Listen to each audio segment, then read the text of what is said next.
Merhabalar Ev Lezzetleri YouTube kanalına ve mutfağıma hoş geldiniz. Bugün sizlerle paylaşacağım tarif yumuşacık bir poğaça, otlu peynirli. Bütün malzemesini bir arada yoğuruyoruz ve son derece pratik, kolay oluyor.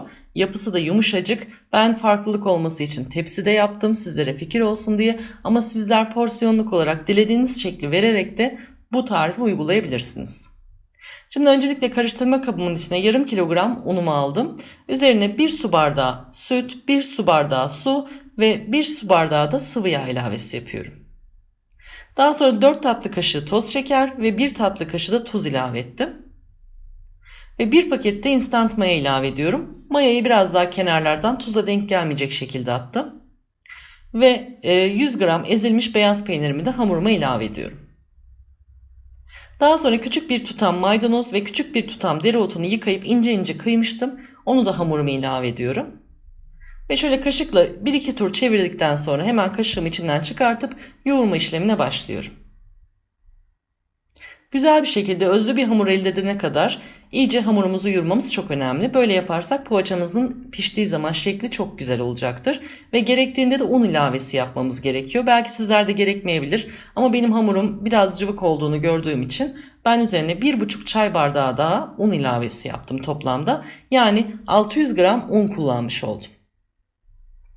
Hamurumu iyi bir şekilde yoğurdum, kıvama getirdim ve yumuşacık böyle elinizi hafif tutacak kadar cıvık, çok fazla cıvık olmayacak bir hamur elde ettim. Daha sonra üzerine streç film kapatıp yarım saat hamurumu dinlenmeye alıyorum. Böyle 2 katına ulaşana kadar falan mayalanmasına, kabarmasına gerek yok. Yarım saat kadar dinlensin, hafif bir kabarsın yeter. Çünkü zaten tepsi mayası uygulayacağız. Şekil vereceğim tepsim benim bir turta kalıbı, büyükçe bir turta kalıbı. İçerisine yağlı kağıdımı böyle ıslayıp buruşturarak güzelce yerleştirdim. Bu şekilde yaptığınızda daha kolay bir şekilde tepsiyi tutuyor. Ve şimdi hamurumu şekillendirmeye geçiyorum. Önce şöyle bir katlayıp içinde oluşan az miktar bir havası vardı, onu alıyorum. Ve daha sonra böyle elimle sıkarak bezeler aldım hamurumdan. Büyük büyük bezeler aldım. Hiç önemli değil bezelerin büyüklüğü. Yani küçük küçük bezeler de yapabilirsiniz, büyük büyük, ama tepsi yapacağımız için ben büyük bezeler tercih ettim daha kolay olsun diye. Sonra her bezemi böyle güzelce masada elimle yuvarlayarak rulo haline getirdim. Ve her iki ruloyu birbirine dolayarak da zincirimi elde etmiş oldum. Aslında sırf bu şekilden dolayı ben buna zincir poğaça demeyi çok seviyorum. Bu zincirleri güzelce tepsime dıştan içe doğru yerleştiriyorum. İsterseniz bu zincirleri biraz daha ince yaparak ve biraz daha kısa yaparak kendi etrafında çevirerek porsiyonluk hale de getirebilirsiniz. Şimdi bütün zincirleri aynı şekilde ikişer bezeden hazırladım. Ve bu ikinci zincirimde tepsime koyarken birazcık böyle ucuca gelmedi, arttı. Bunu size özellikle göstermek istedim. Ben o parçasını, fazla parçasını elimle koparıp aldım ve diğer hamuruma ekledim. Çünkü çok fazla böyle üst üste gelip hamur kalmasını istemiyoruz. Tepside pişecek. Aralarda çok az boşluklar bile kalabilir. Çünkü mayalandığı zaman o boşluklar çok güzel doluyor. Şimdi asıl mayalanma işlemine geçiyoruz. Bütün tepsim doldu. Üzerini yine streç filmle kapattım tepsimin ve ılık bir ortamda ortalama 45 dakika kadar mayalanması için bekledim. Bulunduğunuz odanın sıcaklığına göre bu süre daha uzayabilir ya da daha kısalabilir.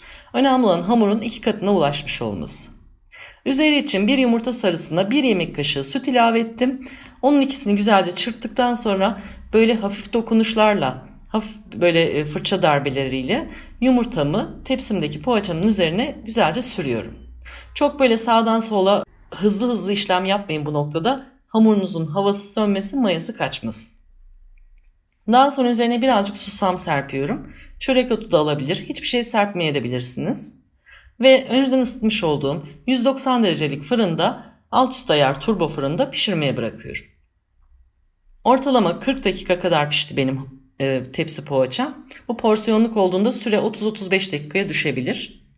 Ve daha sonra ben alt tabanı çıkan bir tart kalıbıydı pardon. Ondan poğaçamı çıkartıyorum. Normal bir tepsi olursa da yağlı kağıtla tutup kaldırıp çekebilirsiniz. Ve yarım saat kadar bir soğusun, dinlensin, içini çeksin diye kenara bıraktım. Ama o sırada evde 2 tane çocuk olunca biri sağından biri solundan böyle bir parçasını götürmüşler. Sıcak poğaça evde mis gibi koktu çünkü dayanamamışlar. Ben hiç fark etmedim. Artık onların koparttığı yeri bıçakla keserek düzelttim ve yarım saat böyle birazcık oda sıcaklığına yaklaşmaya başlayınca sizlere Elimle kopararak yumuşaklığını görmeniz için sunum yaptım. Tamamen soğuduktan sonra dilim dilim de kesebilirsiniz. Paskalya gibi zaten bir kıvam var. Paskalya çöreği gibi. Bakın hala ılık, yani hafif sıcaklığı hissediliyor ama ona rağmen içinde hiçbir hamurlaşma yok. İç kısmı da tel tel çok güzel ayrılıyor. Kahvaltılarınızın, çay saatlerinizin vazgeçilmezi olacak bir lezzet.